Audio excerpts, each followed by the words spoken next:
কিভাবে তাবিজ থেকে মুক্তি পাওয়া যায়, এটা করে অনেক রকম ক্ষতি করে, যেমন বিয়ে বন্ধ করে, চাকরি বন্ধ করে, আরো অনেক কিছু। অনেক কবিরাজ আছে দেখবেন, তারা বিয়ে বন্ধ করে, লম্বা দাঁড়িয়ে আছে আবার মাশাল্লাহ, নামাজ কালামা পড়ে। তো ফেরেশতার মতো মানুষটার কাছে কেউ যায় 200, 500, 2000, 4000, 5000, 10,000 টাকা ধরায় দিলে যে অমুক মেয়ের বিয়ে বন্ধ করে দেন, করে দেয়। আছে না নাই? এ তো সাক্ষাৎ ইবলিস, এটা হুজুর না, এটা সাক্ষাৎ কি? ইবলিস। ওটা মুখে লম্বা দাঁড়িয়ে থাকতে পারে, কিন্তু সাক্ষাৎ ইবলিস। কারণ মানুষের ক্ষতি করা ইসলামে জায়েজ না হারাম? এই হারাম কাজটা যদি কোনো খনার কোনো এ তাবিজ ব্যবসায়ী যদি আপনার টাকা নিয়ে এই খারাপ কাজটা করে, হারাম কাজটা করে, কারোর মেয়ের বিয়ের বন্ধ করার জন্য এই কাজ করে, এখন আপনি বলতে পারেন মানুষ এটা করতে পারে কিনা? ব্ল্যাক ম্যাজিক, জাদু, শয়তানের আশ্রয় নিয়ে এরকম ক্ষতি করতে পারে, এটা প্রমাণিত কোরআন হাদিস দ্বারা। তো সেই ক্ষতিকর কাজ যদি কেউ করে, তাহলে ওটা সাধারণ কোনো মানুষ না, সাধারণ কোনো পাপীও না, ওটা ডেঞ্জারাস পাপী, ইবলিস, মানুষরূপী ইবলিস, শয়তান। আমাদের দেশে দেখা যায় কারোর সাথে কারোর একটু মনোমালিন্য হয়েছে, অনেক সংসারে আছে বউ শাশুড়ি ওই কাম করে, শাশুড়ি যায় বউর বিরুদ্ধে তাবিজ জানে, বউ যায় শাশুড়ির বিরুদ্ধে তাবিজ জানে। আছে না নাই? তাবিজ ব্যবসায়ীর তো জমজমাট ব্যবসা। হ্যাঁ, শাশুড়ি এর কাছে যায়, বউ তাবিজ দিয়ে দেয়, বলে বালিশের নিচে থুয়ে দিবেন। আছে না নাই? বলে পানিতে চুবাই দিবেন, খাওয়াই দিবেন। মনে রাখবেন, এগুলো ঈমান নষ্ট করে দিতে পারে, ঈমান ধ্বংস করে দিতে পারে। কারণ এগুলো বেশিরভাগই সেহেরের আশ্রয় নেওয়া হয়, শয়তানের আশ্রয় নেওয়া হয়, ঈমান ধ্বংস হয়ে যায়। অনেকে আপোষের তাবিজ করে, আছে না? যে আমার শাশুড়িরা লাইনে নাই, একেবারে বেলাইনে উল্টাপাল্টা করে, আসলে হয়তো বেলাইনে আছে। তো বউ যায় বলে হুজুর একটা আপোষের তাবিজ দেন। আপোষ আছে না নাই? খবরদার, আপনার সুখ দুঃখ এই সব কিছুর জন্য আপনি দরখাস্ত নিবেদন করবেন আরশের মালিকের কাছে। মুসলমানের অস্ত্রের নাম হলো দোয়া। মুসলমানের অস্ত্রের নাম কি? এই দোয়া অস্ত্র ব্যবহার করবেন। ওই তাবিজ নিয়া এর ক্ষতি করবেন, ওর বিয়ে বন্ধ করবেন, এগুলা করবেন। অনেক সময় দেখবেন কবরস্থানে তাবিজ গাঁটতে বলে। সেহের, জাদু যার বিরুদ্ধে হয়, ওই ব্যক্তির অসুস্থ হয়ে যায়, অনেক সময় মৃত্যুর মুখে পতিত হয়ে যায়, ধ্বংস হয়ে যায়। বিভিন্ন পুতুলের গায়ে আপনার পিন মারা থাকে, নানাভাবে হয়। আজকাল এগুলা ঘরে ঘরে হয়ে গেছে, জনে জনে হয়ে গেছে।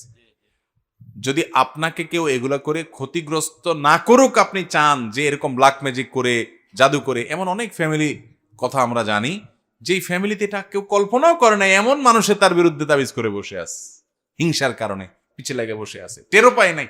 খাওয়ায়া পরে সারা জীবন মানুষ করছে, উপর দিয়ে সব ঠিক আছে, তলে তলে ঠিক তার বিরুদ্ধে এই ব্ল্যাক ম্যাজিক এবং শয়তানের আশ্রয় নিয়ে জাদু করে বসে আছে, ক্ষতি করে বসে আছে। রোগবালাই আর ভালো হয় না, মৃত্যুর দিকে চলে যাচ্ছে, ভয়ঙ্কর অবস্থা হয়ে যাচ্ছে। অনেক ফ্যামিলিতে এগুলো হচ্ছে। যদি আপনি চান যে এগুলো কোনোটাতে আমার যেন ক্ষতি না হয়, তাহলে আপনার করণীয় হলো সকাল সন্ধ্যার দোয়া জিকির গুলো নিয়মিত পড়বেন। সকাল সন্ধ্যার দোয়া জিকির গুলো কখনো ছাড়বেন না, নিয়মিত পড়বেন।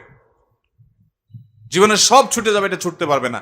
সকাল সন্ধ্যার সব দোয়া পড়তে না পারেন, অন্তত 3 কুল, সূরা ইখলাস, সূরা ফালাক, সূরা নাস, 3 বার 3 বার সকালে, 3 বার 3 বার সন্ধ্যায় পড়েন। বিসমিল্লাহিল্লাযী লা ইয়াদুররু মা ইসমিহি শাইউন ফিল আরদি, এটা পড়েন। সন্ধ্যায় আউযু বিকালিমাতিল্লাহি তাম্মাতি মিন শাররি মা খালাক 3 বার, এটা পড়েন। আয়াতুল কুরসিটা পড়েন। হাসবি আল্লাহু লা ইলাহা ইল্লা হু আলাইহি তাওয়াক্কালতু রাব্বুল আরশিল আযীম, সূরা তওবার শেষ আয়াত, এই অংশটা 7 বার সকালে, 7 বার সন্ধ্যায় পড়েন। আর অনেকগুলো দোয়া আছে, জিকির আছে, এগুলো নিয়মিত পড়েন। এগুলো শরীর বন্ধের মতো কাজ দেয়, আল্লাহ তাআলা আপনাকে সেফে রাখবেন। এর পাশাপাশি ব্ল্যাক ম্যাজিক যেন কাজ করতে না পারে, এই জন্য বেশি বেশি করে সূরা বাকারা তেলাওয়াত করবেন, বাসায় চালু করে রাখবেন। সূরা কাহফের প্রথম 10 আয়াত পড়বেন, ঘরে ঢুকতে বের হতে বিসমিল্লাহ বলে পড়বেন। সবকিছুতে বিসমিল্লাহ, বিসমিল্লাহ সবকিছুতে করবেন, ওইটাতে কোনো ক্ষতি হবে না ইনশাআল্লাহ। বিশেষ করে শয়তানের শয়তানি বিসমিল্লাহ বললে ওখানে আর টিকে না। আল্লাহ তাআলা আমাদের সবাইকে হেফাজতে থাকার তৌফিক দান করুন। ঘর বন্ধ করা, এটার অনেক নিয়ম আমাদের সমাজে প্রচলিত আছে। যদি রুকিয়া শারঈয়ার অংশ হয়, সেখানে বেশরিয়াতে কোনো কাজ করা না হয়, ঘরে যাতে দুষ্ট জিনের উপদ্রব এগুলো না থাকে, যেগুলো আছে সেগুলো থেকে মুক্ত করা হয়, আজান দেওয়া হলো, কোরআন তেলাওয়াত করা হলো, এই জাতীয় কাজ করা হয়, তাহলে এগুলোর মাধ্যমে ঘরকে দুষ্ট জিন ব্ল্যাক ম্যাজিক থেকে মুক্ত করার প্রয়াস এটা গ্রহণযোগ্য হতে পারে।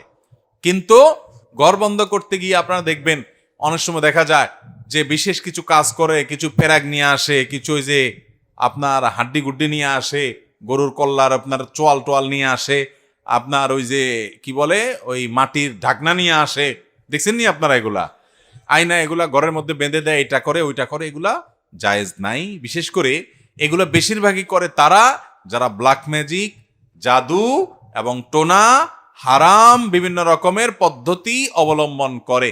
এ জাতীয় খোনাররা সাধারণত ঘর বন্ধ করতে গিয়ে এই সমস্ত আকাম কুকাম করে। আমরা জানিও না প্যারাগ বেঁধেতে হচ্ছে, প্যারাগে রক্ষা করবে, ওইটা করবে সেটা করবে, এটা না। আপনি আজান দিলেন, কোরআন তেলাওয়াত করলেন, আল্লাহর কোনো জিকির এতবার পাঠ করলেন, রুকিয়া হিসেবে, ঝাড়ফুঁক হিসাবে এগুলো করতে পারেন। তবে সুন্নাহসম্মত উপায় যদি আপনি অবলম্বন করেন, কোনো বাসা যাতে দুষ্ট জিন, ব্ল্যাক ম্যাজিক এগুলোর দ্বারা উপদ্রব এর মুখোমুখি না হয়, সেজন্য আপনি কি করবেন, বাচ্চাদেরকে সন্ধ্যার সময়, মাগরিবের সময় বাসার বাইরে রাখবেন না। এ সময় শয়তানগুলোর বিচরণ হয়, বাচ্চাদের উপরে প্রভাবটা বেশি পড়ে সাধারণত। এই টাইমটাতে একেবারে সূর্য ডুবে, যখন ডুবার পর একেবারে সন্ধ্যার সময়, তার আগে পরে অসুবিধা নেই। আবার নিজেরা বাসায় ঢোকার সময়, যেটা একটু আগে বললাম, ঢুকতে বিসমিল্লাহ বলে ঢুকবেন, সালাম দিয়ে ঢুকবেন। বাসায় কাজের লোক, বাচ্চা, বুড়া যেই আসুক, সালাম ছাড়া কেউ প্রবেশ করতে পারবে না, বিসমিল্লাহ বলা ছাড়া কেউ ঢুকবে না। বাইরের সময় বিসমিল্লাহ বলবে, তাহলে শয়তান তার সাথে ওই বাসায় ঢুকতে পারে। হাদিসে আসছে কেউ বাসায় যখন আসে তার সাথে সাথে ইবলিসও আসে। প্রত্যেকের সাথে সাথে একটা করে আসে না, আসে সাথে। তো আয়েশা দরজার পাশে আপনার পিছে পিছে সেও দাঁড়ায়। আপনি মোবাইল টিপতে টিপতে, মোবাইলে কথা বলতে বলতে হুট করে ঢুকে পড়ছেন, ইবলিস তখন খুশির চোটে বলে, যাক ঢুকার সুযোগ পাইছি আজকে। আর যদি আপনি বিসমিল্লাহ বলে ঢুকেন, তো ইবলিস বলে, হায় হায় রে, লা মাবিতা, আজকে এখানে রাতে আর থাকার সুযোগ হলো না। আমরা টের পাই না আমাদের জিন্দিগিতে কিভাবে বরকত চলে যায়। এজন্য বাসায় সবাই, যত মানুষ ঢুকবে বাড়িতে, ঘরে ঢুকার সময় কি পড়ে ঢুকবে, বিসমিল্লাহ। আবার বের হওয়ার সময়, খাওয়ার সময় বিসমিল্লাহ, স্ত্রী সবাসে বিসমিল্লাহ, বাথরুমে যাওয়ার সময় বিসমিল্লাহ, প্রতিটা কাজে বিসমিল্লাহ। বিসমিল্লাহ বললে ইবলিস আর সুযোগ পায় না, চান্স পায় না। এজন্য বাসা বাড়ি থেকে এগুলোকে ঝেঁটিয়ে বিদায় করতে চাইলে এই সুন্নাহসম্মত আমলগুলো হলো সবচেয়ে বড় আমল, ইনশাআল্লাহ। এরপরে প্রশ্ন হলো, মানুষ মারা গেলে 40 দিনের দাওয়াতের আয়োজন ইসলাম কি বলে? মানুষ মারা যাওয়ার পর যে মারা যায় তার আত্মীয় স্বজনদেরকে এলাকাবাসী খানা খাওয়াবে, কারণ তাদের মন খারাপ, প্রিয় মানুষকে হারায়, রান্না করার মানসিকতা নাই, তাদেরকে রান্না করে খানা খাওয়াবে। এটা হলো সুন্নাহ। এটা হলো কি? আর এলাকাবাসী যে মারা গেছে তার ছেলে মেয়ের কাছে, তার পরিবারের লোকদের কাছে 7 দিনা, 3 দিনা, 40 দিনা নাম দিয়া বিভিন্ন রকমের জিয়াফত খাওয়া, এটা হলো বেদাত। এটা হলো কি? বেদাত। বাংলাদেশের সবচেয়ে বড় বেদাত এটা। এর চেয়ে বড় বেদাত বাংলাদেশে নাই। মানে এই বেদাত ঘরে ঘরে, জায়গায় জায়গায়। এই বেদাত মানুষ ইচ্ছায় করে, অনিচ্ছায় করে। কারণ না করলে বলে, কি ছেলে রেখে গেছে, কারোর একটু হাতও দোয়াইলো না। এরকম ছোট লোক আছে না নাই? এগুলো না জায়েজ কথা। আরে ভাই, মানুষ খাওয়ায় হলো খুশি হলে। মানুষ খাওয়ায় কখন? বিয়ে করছেন, নতুন বউ ঘরে আসছে, খুশির ছোট অলিমা খাওয়ান। আল্লাহ একটা নতুন বাচ্চা দিছে, এজন্য খুশি হয়ে আকিকা খাওয়ান। ছেলে ভালো রেজাল্ট করছে, খুশি হয়ে মানুষের মিষ্টি খাওয়ান। মানুষ খুশির চুটে সাধারণত একজন আরেকজনকে খাওয়ায়। আমার বাপ মরছে, মা মরছে, প্রিয়জন মরছে, আমি কি খুশি যে আমি আপনাদের খাওয়াবো? এজন্য আপনারা শক্ত ধরবেন, গো ধরবেন, যে মানুষ বখিল বলে বলুক, কৃপণ বলে বলুক, আমার বাপ মা মারা গেছে, এলাকাবাসী তোমাদের আমি অন্তত খাওয়াইতেছি না।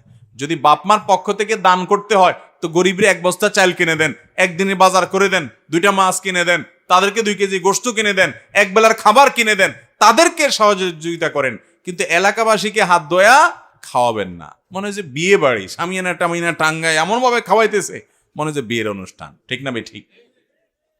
এটা হিন্দুদের শ্রাদ্ধ থেকে আসছে। একটু পড়ালেখা করেন, ঘাটেন, দেখবেন পাবেন। গুগলে গিয়ে সার্চ দেন, তালিব বেশর অফালা আকার দয়ের পিঠে বড় ধ, শ্রাদ্ধ, এটা লেখা গুগলে অনলাইনে এখন সার্চ দেন, দেখবেন পাবেন। কি?